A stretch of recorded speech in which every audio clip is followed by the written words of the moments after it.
आपका बात अब यहाँ पर सरसों की करेंगे, जहाँ पर लेटेस्ट नंबर्स हमने आते हुए देखे हैं क्रशिंग के लिहाज से। हमारे साथ अनिल छतर जी जुड़ रहे हैं इसके लिए।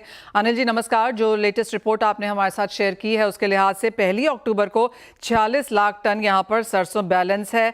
आने वाले समय में क्या ये पर्याप्त है? किस तरह के नंबर्स आप यहाँ पर बनता हुआ देखते हैं? क्रशिंग प्रॉफिट्स किस तरह के हैं और आगे त्योहारों में किस तरह की मांग एक्सपेक्टेड है? क्रशिंग, सबसे पहले तो भारत सरकार को, सीएनबीसी को और आपको बहुत बहुत धन्यवाद। जो इंडस्ट्री और फार्मर की 2 साल से मांग थी कि इंपोर्ट पे ड्यूटी बढ़ाने की, जो कि ड्यूटी नहीं थी, वो 20% ड्यूटी आपके सहयोग से बढ़ी। उसके लिए मोपा और कोयट की तरफ से आपको बहुत बहुत धन्यवाद। दूसरा, 46 लाख टन सरसों जो है वो अभी महीने 5 है नई सरसों आने में।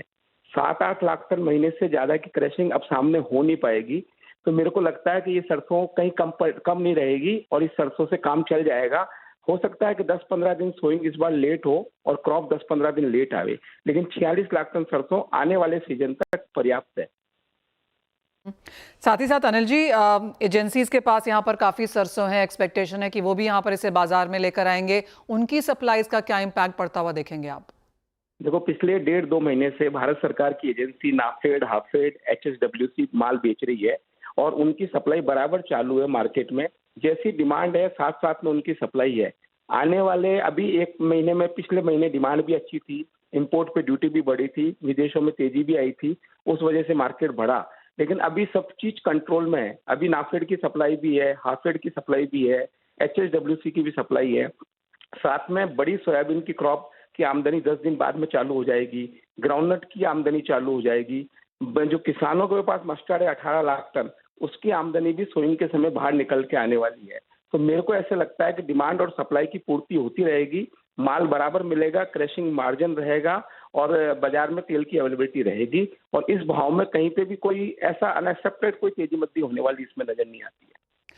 तो अनिल जी, आने वाले अगर सीजन की बात करें, यहाँ पर फेस्टिवल सीजन की बात करें, किस तरह की प्राइस रेंज बनता हुआ देखेंगे हम? मेरे ख्याल से फेस्टिवल सीजन के लिए रेंज बन चुकी सारी। जो भी रेंज अपने को डिमांड की, दिवाली की डिमांड थी, दुर्गा पूजा की डिमांड थी, वो रेंज एक बार के लिए बन गई। इस रेंज में मैक्सिमम से मैक्सिमम 2-4% की तेजी आ सकती है। बाकी अभी तेजी का कोई माहौल इसमें नहीं है। मेरे हिसाब से त्योहार की तेजी बन चुकी, अब और नई तेजी बनने की इसमें उम्मीद नहीं है। फिर उसके बाद मार्केट में सप्लाई पूरी है। अगर डिमांड है तो ग्राउंडनट से, मस्टर्ड से, सोया से तेल निकलेगा, अवेलेबिलिटी पूरी रहेगी बाजार के अंदर। तो डिमांड और सप्लाई की पाइपलाइन बराबर रहेगी इसके अंदर।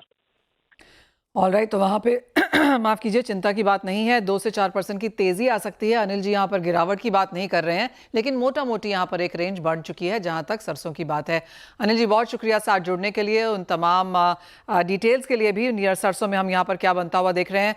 अजय, आप कैसे देखते हैं overall agri as a sector को, और यहाँ पर अब क्या किया जाए? क्योंकि काफ़ी सारी चीज़ें इन फोकस है यहाँ पर, जियोपॉलिटिक्स और ग्लोबल तो है ही, भारतीय बाजारों में नई फसल की आवक भी है।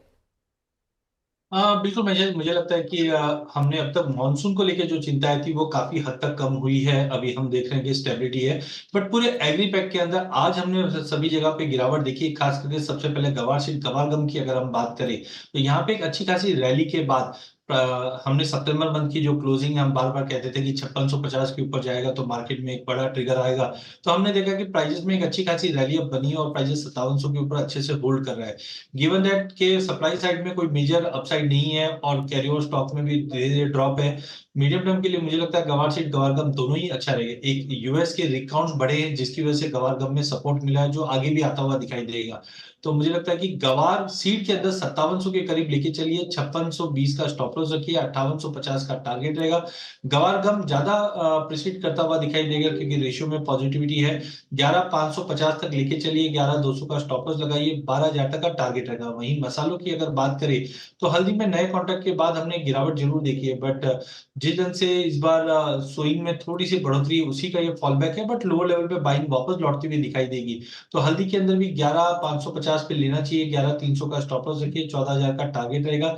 धनिया पूरे स्पाइसेस के अंदर काफी स्ट्रांग दिखाई दे रहा है, जहां पे करंट लेवल से भी लिया जा सकता है 7350 पे, 7250 का स्टॉप लॉस और 5550 का, क्योंकि इस बार सोइंग में डिले रहेगा और माना जा रहा है कि 18 से 20% की सोइंग में कमी रहेगी जो धनिया को बड़ा पॉजिटिव ट्रिगर देता हुआ दिखेगा। राइट, तो जी हाँ, जैसे आपने कहा, मुनाफा वसूली यहाँ पर क्रॉस एग्री सेक्टर में देखने को मिली है और यहाँ से भी कुछ गिरावट की एक्सपेक्टेशन।